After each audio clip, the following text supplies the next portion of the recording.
अगर आपने अब तक विनर स्टडी यूट्यूब चैनल को सब्सक्राइब नहीं किया है तो जल्दी से सब्सक्राइब कर लीजिए और इस बेल आइकन को दबाना बिल्कुल मत भूलिएगा ताकि मिलते रहे आपको वीडियो अपडेट सबसे पहले।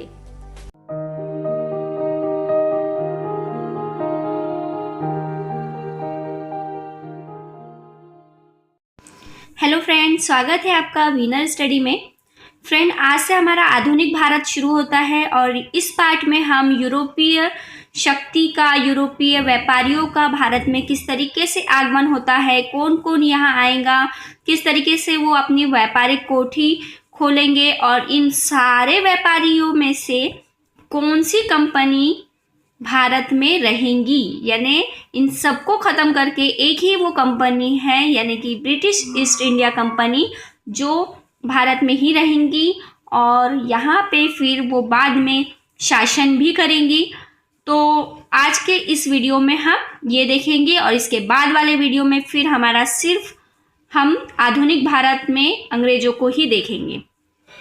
तो शुरू करते हैं आज का पार्ट। तो भारत में बहुत सारी कंपनी आती है तो इनके क्रम पहले देख लेते हैं। सबसे पहले आते हैं पुर्तगाली, उनके बाद आते हैं डच, उनके बाद आते हैं अंग्रेज, उनके बाद आते हैं डैनिश और सबसे आखिरी में आते हैं फ्रांसीसी। सबसे पहले पुर्तगाली आते हैं और सबसे आखिरी में पुर्तगाली ही भारत से जाएंगे। हमारे देश आज़ाद होने के बाद 1961 तक ये पुर्तगाली रहेंगे, 1961 में जाएंगे। 15वीं शताब्दी में जो है ये समुद्री रास्तों को खोजने की शुरुआत हो गई थी। उनको पता चल गया था कि भारत करके एक देश है जहाँ से व्यापार करना जो कि एक सोने की चिड़िया है और वहाँ से हम बहुत कुछ पा सकते हैं। तो भारत की खोज के लिए अनेक लोग वहाँ से निकल रहे थे। सबसे पहले मैं आपको ये बता दूं कि ये जो पुर्तगाली लोग हैं ये खोजबीन करने में बहुत ही माहिर थे। इन्होंने दिशा दर्शक जो यंत्र है उसकी भी खोज कर ली थी और 1487 में बार्टोलोम्यो दियास करके एक व्यक्ति था, एक नाविक था जिसने केप ऑफ गुड होप यानी कि अफ्रीका के दक्षिण कोने की खोज की थी। तो ये केप ऑफ गुड होप हम क्यों पढ़ रहे हैं, क्योंकि वहीं से सभी लोग जो है अब देशों की खोज करने के लिए निकलेंगे। तो ये केप ऑफ गुड होप बहुत इंपॉर्टेंट है। ये अफ्रीका के दक्षिणी कोना है, वहीं से घेरा डाल के जो है वास्को दी गामा भारत आया था, वहीं से कोलंबस अमेरिका जाएगा। तो इसलिए ये आपको याद रखना है।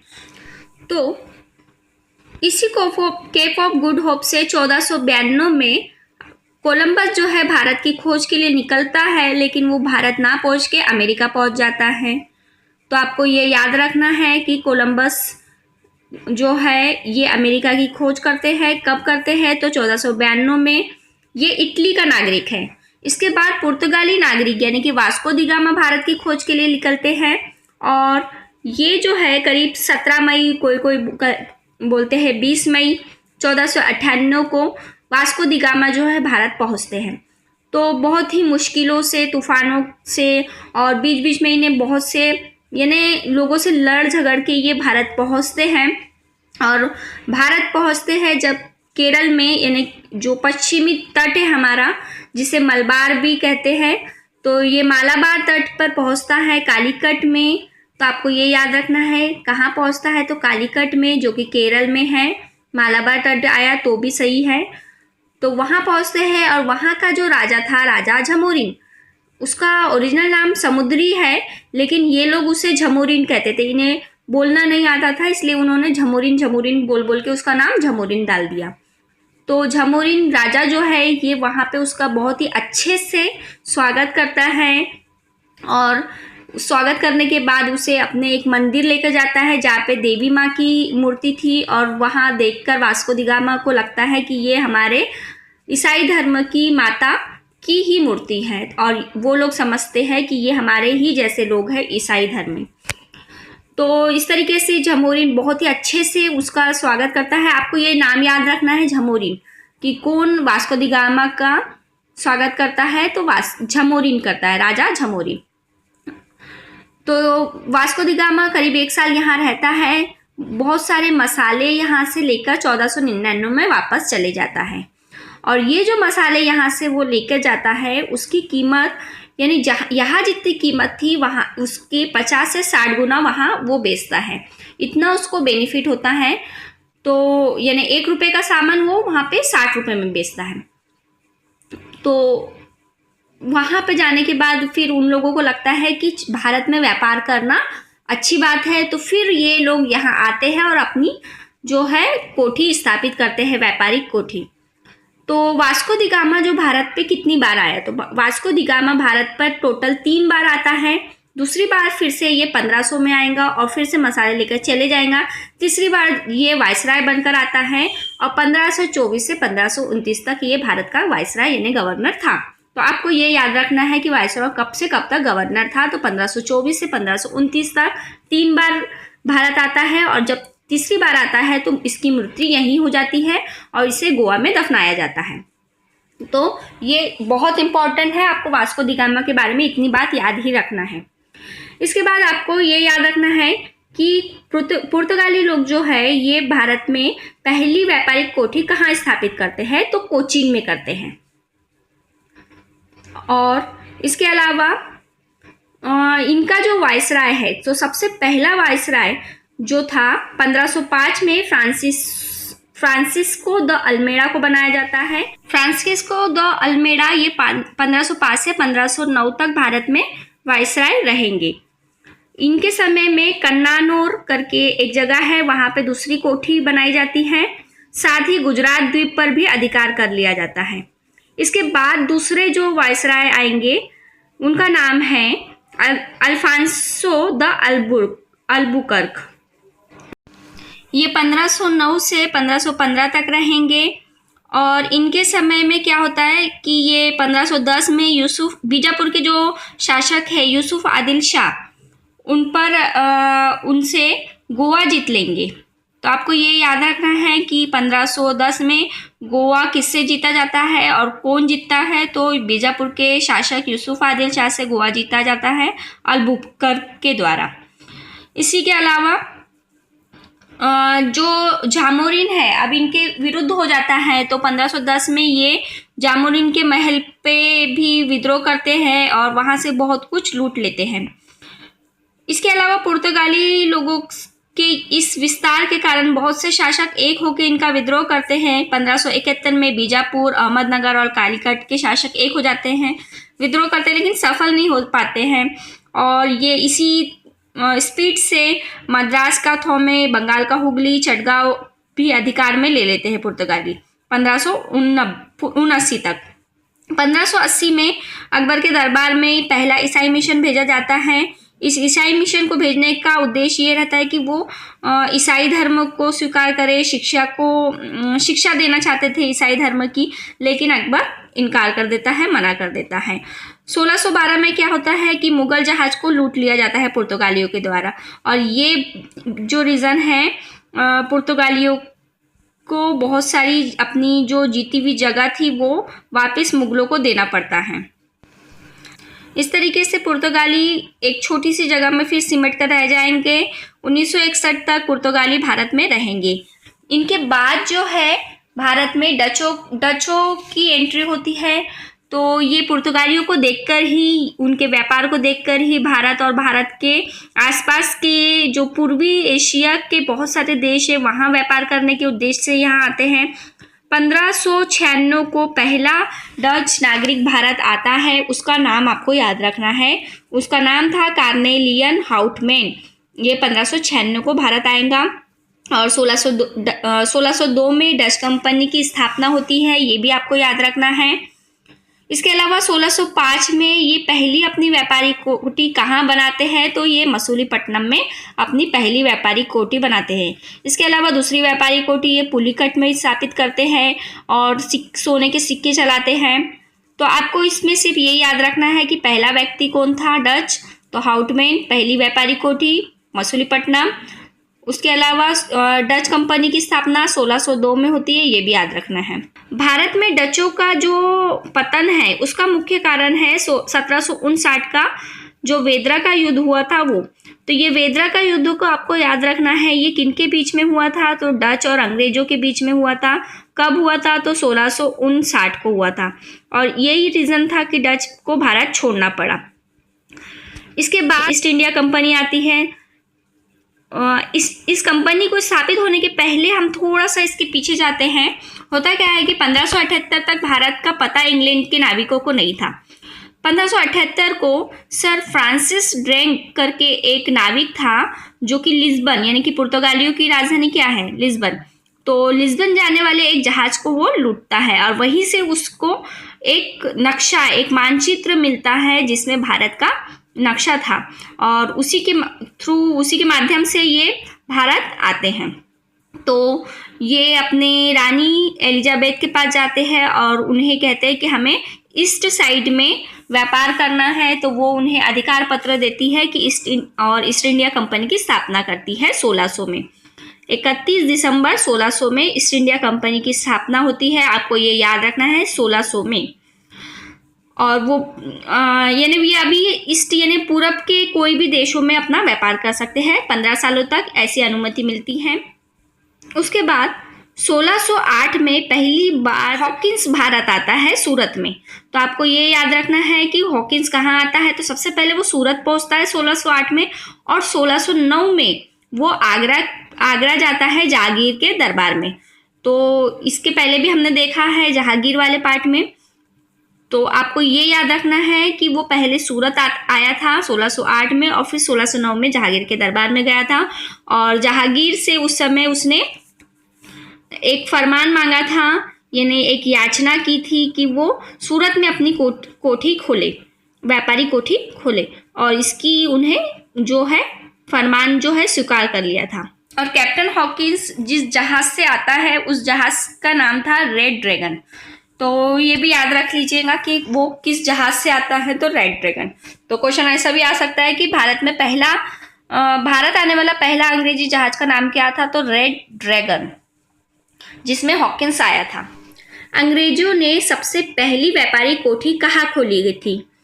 तो अंग्रेजों ने सबसे पहली व्यापारी कोठी मसूलीपट्टनम में 1611 में खोली थी।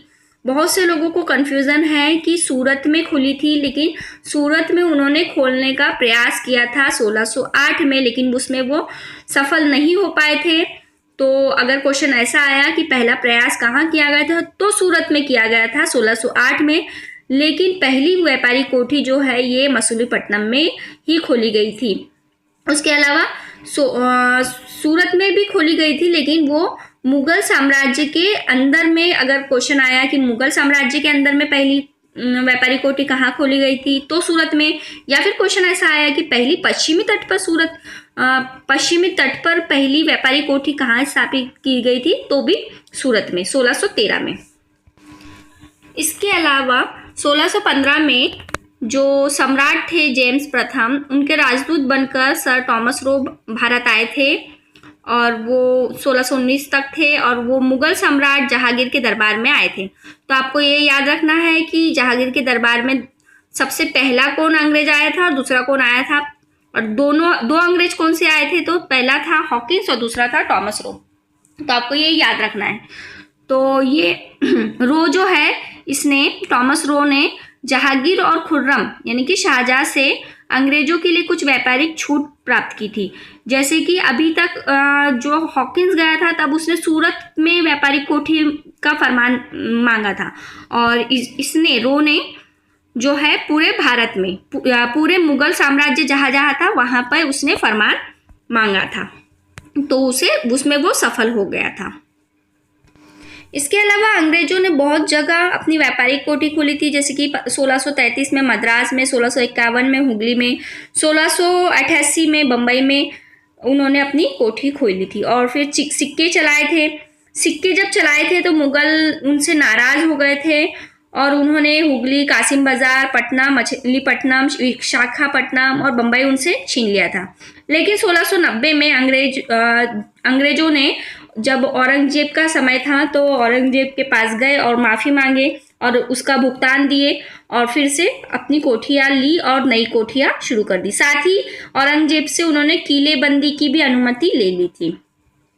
तो इस तरीके से अंग्रेज अपना विस्तार कर रहे थे धीरे धीरे।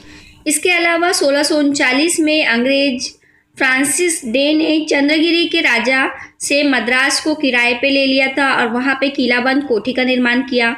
इस किलाबंद कोठी का नाम था फोर्ट सेंट जॉर्ज, और यही फोर्ट सेंट जॉर्ज बाद में कोरोमंडल तट पर अंग्रेजी मुख्यालय बन गया, जो कि एक प्रमुख केंद्र था। 1661 में पुर्तगाली राजकुमारी कैथरीन की शादी हुई थी ब्रिटेन के राजकुमार चार्ल्स द्वितीय से। यह शादी में ऐसा क्या था जिसके बारे में हम यहाँ पढ़ रहे हैं, तो इस शादी में उन्हें दहेज के रूप में बम्बई दिया गया था। तो आपको ये याद रखना है कि चार्ल्स द्वितीय को बम्बई क्यों दिया गया था, तो दहेज में दिया गया था पुर्तगालियों की तरफ से। राजकुमारी कैथरीन और ब्रिटेन के राजकुमार चार्ल्स द्वितीय का विवाह हुआ था। इस अवसर पे उन्हें दहेज के रूप में बम्बई दिया गया था। बाद में 1668 में चार्ल्स द्वितीय ने ये बम्बई को किराए पे दे दिया। किसे किराए पे दे दिया, तो ईस्ट इंडिया कंपनी को। कितने रुपए में, तो 10 पाउंड में। 10 पाउंड हर वर्ष प्रति वर्ष किराए पे ईस्ट इंडिया कंपनी को दे दिया गया। फिर 1687 में अंग्रेजों ने पश्चिमी तट का मुख्यालय सूरत से हटाकर बाद में बम्बई को ही बनाया था। अच्छा, बम्बई के जो संस्थापक है उनका नाम क्या है, तो उनका नाम था गेराल्ड ओंगियार। ऐसे बहुत से हमने संस्थापक देखे कि इनका नाम क्या था। जैसे पांडिचेरी के संस्थापक का भी नाम आप याद रख लीजिए। पांडिचेरी के संस्थापक का नाम है फ्रांसिस मार्टिन। बम्बई के संस्थापक का नाम है गेराल्ड ओंगियार। उसके अलावा कलकत्ता के संस्थापक का नाम है जॉर्ज चोरनॉक। तो आपको ये संस्थापक याद रखना है। इसके पहले वाले वीडियो में भी हमने दिल्ली के संस्थापक, ऐसे बहुत सारी शहरों के संस्थापक के नाम हमने देखा था। 1698 में अंग्रेजी ईस्ट इंडिया कंपनी ने 3 गांव की जमींदारी प्राप्त की थी। तो वो 3 गांव थे सुतानुती, कालीकट और गोविंदपुर। ये आपको इसलिए याद रखना है कि ये 3 गांव मिलकर ही बाद में कलकत्ता बनता है। तो कौन कौन से 3 गांव की जमींदारी ली थी, तो सुतानुती, कालीकट और गोविंदपुर। तो कलकत्ता की फिर स्थापना की यानी नींव कौन डालता है, तो जॉर्ज चोरनॉक। ये भी याद रखिए। इसके बाद अंग्रेजों के बाद आते हैं डेनिश ईस्ट इंडिया कंपनी की स्थापना होती है 1616 में। इनकी पहली कोठी है सेरामपुर, बंगाल में। इनमें उतना कुछ ज़्यादा नहीं है। इसके बाद आते हैं फ्रांसीसी। डेनिश के बाद फ्रांसीसी भारत में आए, और फ्रांसीसी सबसे बाद में आते हैं और सबसे पहले चले जाते हैं। ये अपनी फ्रांसीसी ईस्ट इंडिया कंपनी की स्थापना 1664 में करते हैं। साथ ही इनकी पहली जो कंपनी है ये सूरत में बनाते हैं। तो ये सूरत में अपनी पहली कंपनी यानी अपनी व्यापारी कोठी की स्थापना किसकी सहायता से करते हैं, तो फ्रैंको कैरो के द्वारा सूरत में 1668 में अपनी पहली व्यापारी कोठी खोलते हैं। और इनका पहला वॉइसरॉय यानी इनका पहला गवर्नर कौन था, तो फ्रांसिस मार्टिन ये था, और इसी ने पांडिचेरी की भी स्थापना की थी। फ्रांसीसी और अंग्रेजों के बीच में हमेशा से युद्ध होते रहे। यहाँ भारत में तो युद्ध शुरू ही थे, इनके वहाँ यूरोप में भी युद्ध शुरू थे। फ्रांसीसी और अंग्रेज के बीच के ये तीनों युद्ध को कर्नाटक युद्ध भी कहा जाता है और आंग्ल फ्रांसीसी युद्ध भी कहा जाता है। इनकी डेट और इनकी संधियाँ आपको याद रखना है। आइए थोड़ा सा हम इसकी पार्श्वभूमि देख लें। तो 1707 में जब औरंगजेब की मृत्यु होने के बाद जो मुगल राज्य था उसका बंटवारा हो जाता है। मुगलों का अब नियंत्रण जो है वो कम हो जाएगा और सब अपने अपना स्वतंत्र राज्य स्थापित करने में लगे हैं। जैसे कि निज़ामुल मुल्क अलग हैदराबाद की रियासत स्थापित करता है और उसके बाद उसके बेटे नसीर जंग और पोते मुजफ्फर जंग में उत्तराधिकारी का युद्ध होता है। और इस युद्ध में फ्रांसीसी और ब्रिटिश यानी अंग्रेज दोनों भी कूद जाते हैं और दोनों भी अपना अपना इन्हें दोनों अलग अलग लोगों को अपना उत्तराधिकारी बनाने की कोशिश में रहते हैं। इसके अलावा सेम निज़ामुल मुल्क जैसा हैदराबाद की स्थापना करता है, वैसा ही नवाब दोस्त अली खान भी कर्नाटक को स्वतंत्र कर लेता है। और उसकी मृत्यु के बाद उसके दामाद चंदा साहिब और मोहम्मद अली में उत्तराधिकारी का युद्ध शुरू हो जाता है। तो चंदा साहिब का नेतृत्व फ्रांस करता है और इंग्लैंड जो है मोहम्मद अली का समर्थन करता है और दोनों के बीच में जो है युद्ध शुरू हो जाता है। तो और अपने अपने उत्तराधिकारी को ये गद्दी पे बिठाने के लिए युद्ध करते हैं, लेकिन ये राजनीति में भारत की प्रवेश करना यहाँ से शुरू करते हैं। तो पहला कर्नाटक युद्ध 1746 से 1748 तक रहेगा। इसमें डुप्ले जो है ये फ्रांसीसियों का नेतृत्व करेगा और इस युद्ध को जीत लेता है, पहले कर्नाटक युद्ध को, और चंदा साहिब को गद्दी पर बिठा देते हैं। इसके साथ ही वो उत्तरी सरकार के क्षेत्र जो है ये फ्रांसीसियों को मिल जाता है। इसके बाद कुछ ही समय के बाद, ज़्यादा देर तक इनके पास ये खुशी नहीं रह पाती है। 1751 को फिर से युद्ध हो जाता है। अब आता है रॉबर्ट क्लाइव। रॉबर्ट क्लाइव के नेतृत्व में दूसरा कर्नाटक युद्ध होता है। ये कर्नाटक युद्ध आपको याद रखना है 1749 से 1754।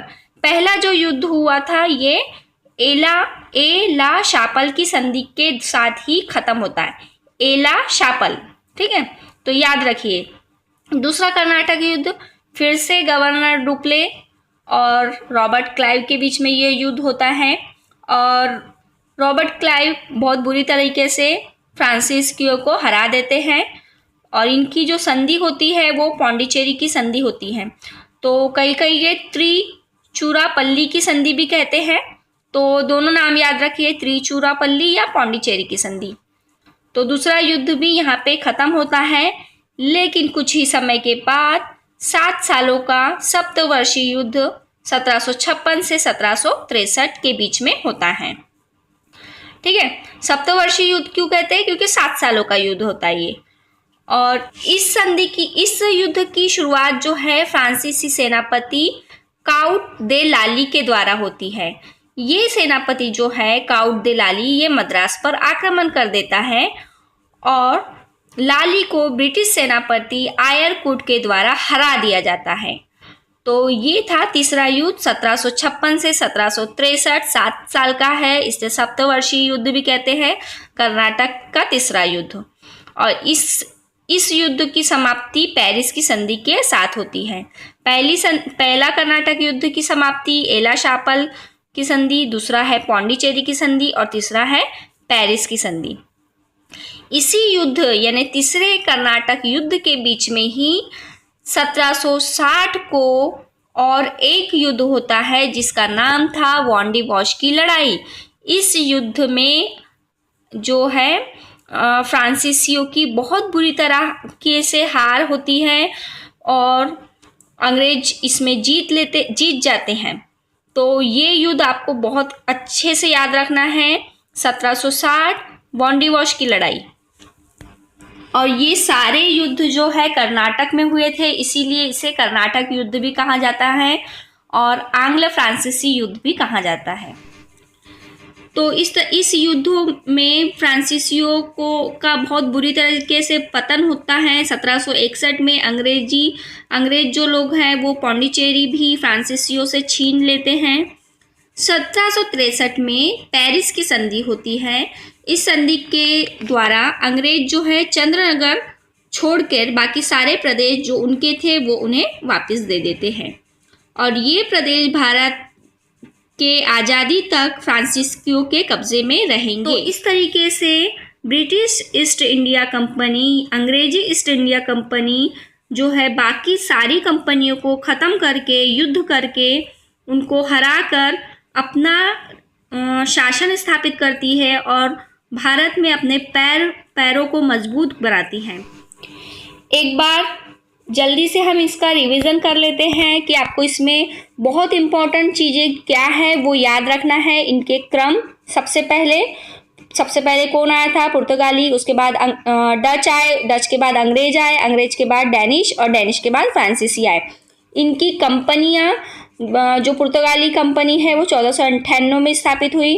अंग्रेजी कंपनी 1600 में हुई थी, लेकिन अंग्रेज डच के बाद आए थे और डच कंपनी 1602 में हुई थी, ये भी याद रखिए। उसके बाद डैनिश 1616 में, फ्रांसीसी 1664 में कंपनी स्थापित करते हैं। सबसे पहले पुर्तगाली आते हैं भारत में और उसमें आते हैं वास्को डी गामा, कालीकट बंदरगाह पे पहुंचते हैं 1498 को। ये तो आप कभी भूलिएगा ही नहीं। और पुर्तगालियों के वायसराय सबसे पहले फ्रांसिस्को द अल्मेडा, और भारत में पुर्तगालियों का वायसराय बनकर आया था अल्फांसो द अल्बुकर्क। और सबसे पहली उनकी कोठी, व्यापारिक कोठी पुर्तगालियों की कोचीन में खोली गई थी।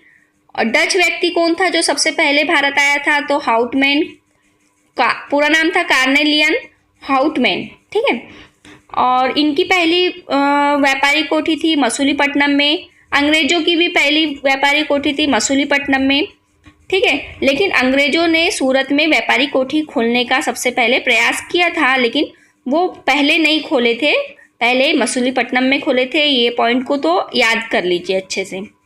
इसके अलावा कलकत्ता की स्थापना किसने की? तो जॉर्ज चॉर्नोक। पौंडीचेरी की स्थापना किसने की? तो फ्रांसिस मार्टिन, तो ये भी आपको याद रखना है। बम्बई की स्थापना किसने की? तो गेरोल्ड ओंगियर। सबसे इम्पॉर्टेंट चीज़ तो आपको फ्रांसीसी और अंग्रेजों के बीच के युद्ध, 3 युद्ध, जो कि कर्नाटक युद्ध है, और चौथा युद्ध जो 1760 का था, बॉन्डीवॉश की लड़ाई, ये आपको याद रखना है। बॉन्डीवॉश की लड़ाई में अंग्रेजी सेना का नेतृत्व आयरकुट कर रहा था, ये आपको याद ही करना है। तो इस तरीके से हमने यहाँ पे पूरे पॉइंट कवर किए हैं जो पेपर में आ सकता है। अगर आपको ये वीडियो पसंद आया है तो ज़्यादा से ज़्यादा इसे लाइक कीजिए, ज़्यादा से ज़्यादा आपके फ्रेंड में इस वीडियो को शेयर कीजिए। आज के लिए बस इतना ही, धन्यवाद।